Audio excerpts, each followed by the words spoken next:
My biggest question right now is, since it starts next week, who you got in the World Cup, Manny? Nah, before that, bro, you got to talk about what everybody's been talking about, Okay, bro. okay, What Man about the U. Eagles losing? Man, you. Okay, We got it. He got So, $1 million No one's fine. been talking about that, bro. He got $1 million fine for that interview with Piers Morgan, well, first Oh. of all, the interview hasn't even dropped yet. and he already got $1 million fine. The The interview clip dropped, my guy. two clips That's why it dropped. matters, bro. 2 clips dropped. There was 2 clips that dropped. The full interviews are being split. The full interview, and it's being split between Wednesday and Thursday. Man U already came out and said that they're not gonna say anything until they see the full interview and then take a decision on what they're gonna do. However, a lot of the things from the 2 clips that have dropped and have made a lot of headlines and a lot of news, most of the things that he's said is nothing new. Everything that he's alluded to or stated to, if you're a true Man U fan, you've heard these things before. These articles have come out before stating that. When he got to Man U, that's the first thing he said. He talked about how, like, the pool wasn't good enough, the jacuzzi wasn't good enough. That's something that he's already said in the past. This is just the first time that it's actually publicized Public, and it's on an interview format. It's out of the horse's mouth. Yeah, it's directly from him, because before it was just articles quoting him, but there was no footage of him saying it. So that's why, for me, what the things that he's said so far are not that shocking.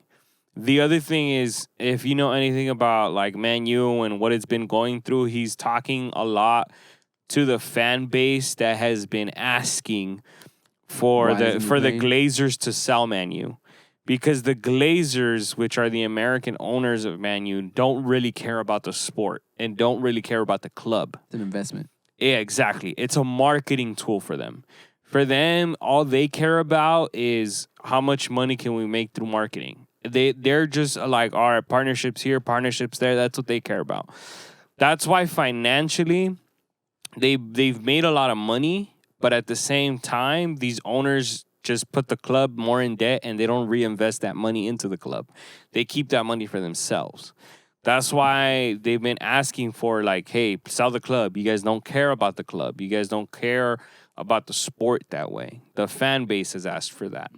So that's where I feel like Ronaldo's also kind of trying to get that fan base, to side To with rally him. okay. Yeah, to rally behind him as well, because the fan base that has been asking for the Glazers to sell Man U will be like, oh, we totally agree with that. Like, yes, the facility should have been renewed. Yes, we should have, like, there's a lot of problems even with the stadium right now when they talk about when it rains, like, water's pouring in, like, the roof needs to be repaired, and they haven't done it.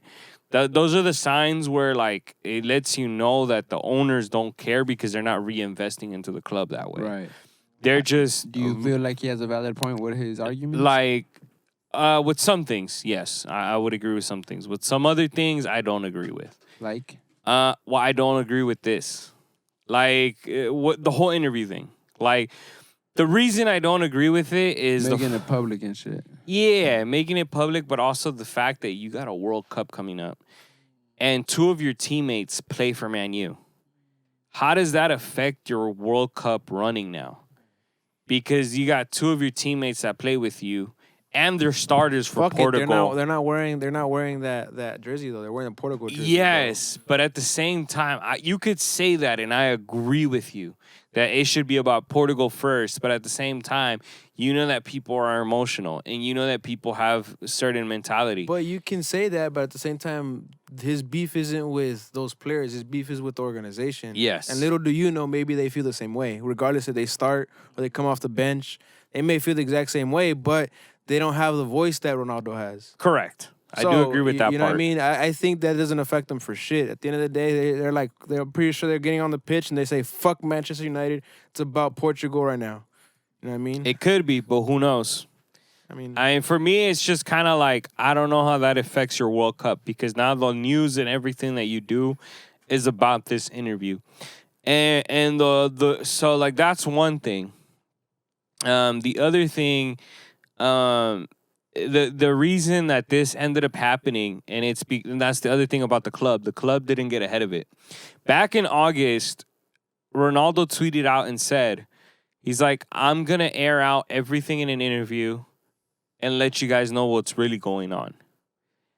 So the club could have gotten ahead of this. They could have sat down with him. They could have talked with him. They could have been like, yo, all right, you tweeted this out. What's going on? Let's talk. Let's figure this out. They could have got, like, basically, they've allowed this situation to happen instead of trying to nip this in the butt, right? One of the things, talking about the media, this is the media side of it, not the club side.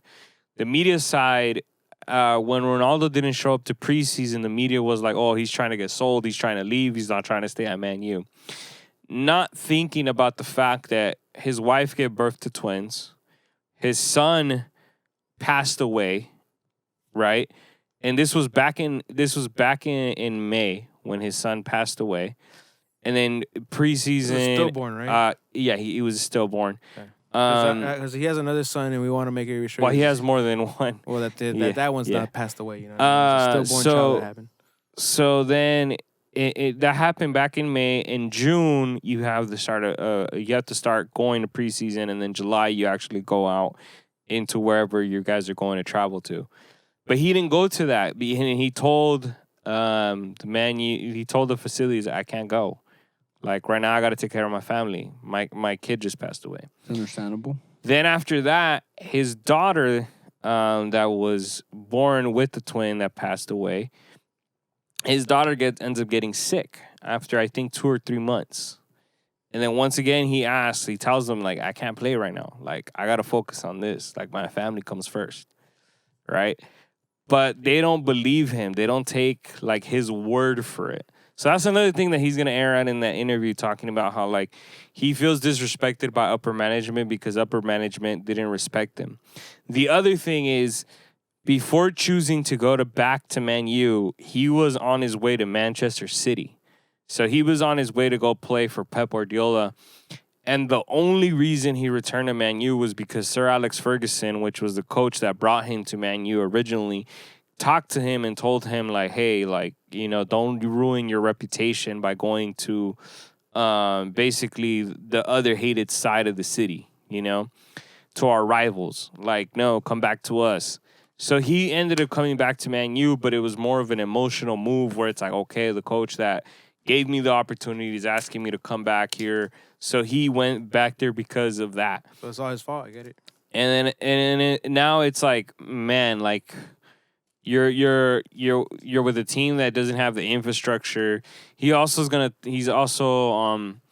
talks trash about Ralph Rangnick, which is understandable because he should have never been coaching in the first place.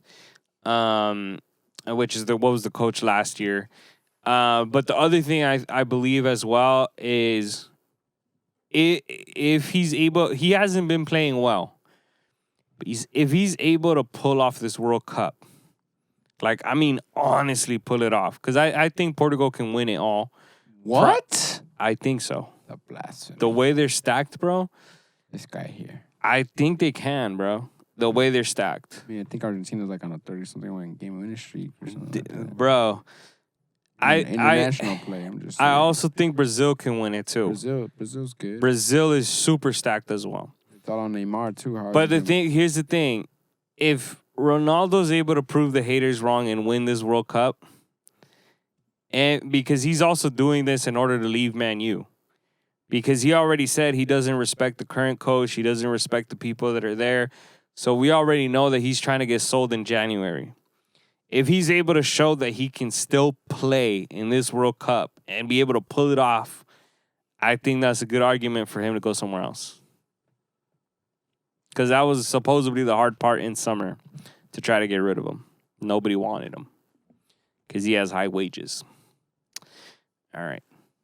Y'all seem very interested in my little rant. I think that if he goes anywhere, he should go to Man bro. City as a big fuck you to Manchester United. Huh? I think that's... if he should go to Man City to say put a big fuck you. I mean, I doubt it. Just because they got Haaland now. Fuck it, bro. They probably got the money too then. Because that was the whole reason. Like, if he would have gone there before there, Haaland doesn't go there. But now they got Haaland. It's kind of like, what's the point? It still happened, bro. Messi's playing next to Mbappe and fucking Neymar, so. Yeah, but Ronaldo's not about to go play second striker to Haaland. If he were to try to go to Man City. Who's to say, bro? Isn't Man City also owned by... No, that they have the money, they have money. Yes, I agree with you on that. But then you're gonna have to bench Holland because Ronaldo's not gonna want to play second fiddle to Holland. Or they just set up the formation differently so that it works out for both of them, bro. Good play. You know what I mean? I mean, they could play a 4-4-2, but then they would give up a lot of their wingers, and then they would give up their midfield. I mean, didn't Ronaldo also hasn't he played in the midfield before too? No, he's never played midfield. He's played. He originally started off as a left winger, and then in his older age, he's become number 9. Yeah, Just put them both on the wings. Fuck it.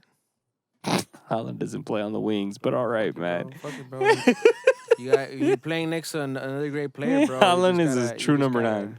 You just gotta know how to fucking adapt, bro. And that's fine then. Keep him in the middle, and you put Ronaldo on the wing, and then you throw another wing that's like.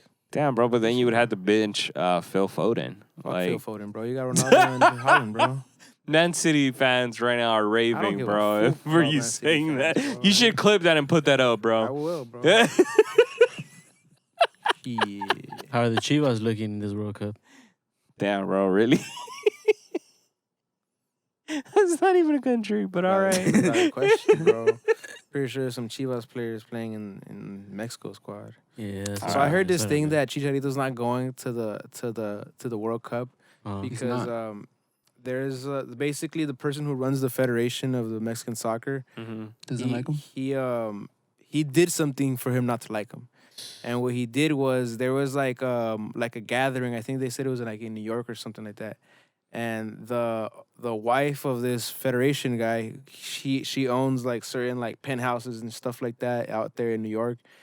And he since he's like, oh, I'm Chicharito, I can do whatever I want. They say that he was basically flying around in like a jet that also belongs to the federation with like a bunch of females and just like taking them to places, and that he ended up taking them to one of the penthouses of the wife of the guy that works in the federation, and it basically got the guy into some heat with his wife and shit like that, and then he was like, "You're cut, bro. You're not gonna play for the selection anymore." So that's like the dirt behind the scenes shit that I heard. I about agree, bro. Chicharito, huh? He messed up the guy's peace, bro. Where'd you hear that? I heard You this mess with the from guy's peace, bro. The source? guy's gonna be like, F you. I'll just say I heard it's from a Mexican. That's all I'm gonna say. Was it the TMZ Mexico or something? Probably.